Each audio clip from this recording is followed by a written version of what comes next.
जिल्ह्यामध्ये कमी पडलेल्या पर्जन्यमानामुळे आता जिल्ह्याच्या दुष्काळाची परिस्थिती ही भीषण होत चाललेली आहे। आपण बघू शकतो की आपण आता धुळे शहराला पाणी पुरवठा करणारा हा दुसरा डेडरगाव तलाव आहे आणि या डेडरगाव तलावामध्ये आता अवघा फक्त 26% जलसाठा शिल्लक आहे।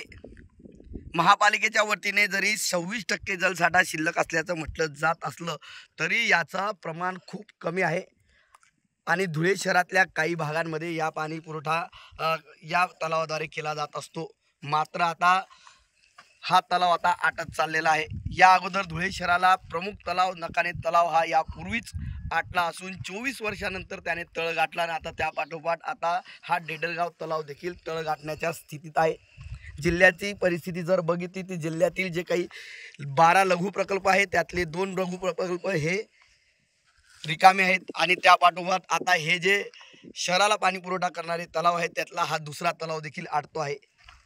जिल्ह्यामध्ये आता पाणी टंचाई भीषण होणार असल्याचं आता चित्र दिसू लागलेले आहे। जिल्ह्यात सध्या 2 गावांना पाणी पुरवठा हा टँकरद्वारे करण्यात येत असून 26 गावांमध्ये विहिरी अधिग्रहित करण्यात आलेल्या आहेत। ही संख्या येणाऱ्या काळात अजून वाढणार आहे, त्यामुळे यापुढे नागरिकांनी पाणी हे जपून वापरावं असं आवाहन शासनाच्या आणि प्रशासनाच्या वतीने करण्यात येत आहे।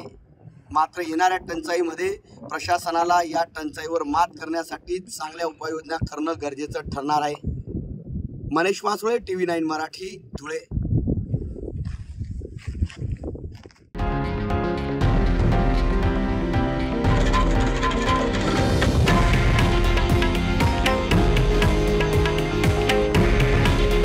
हे आहे देशातील नंबर 1 न्यूज नेटवर्क आणि आपण पाहत आहात TV9 मराठी।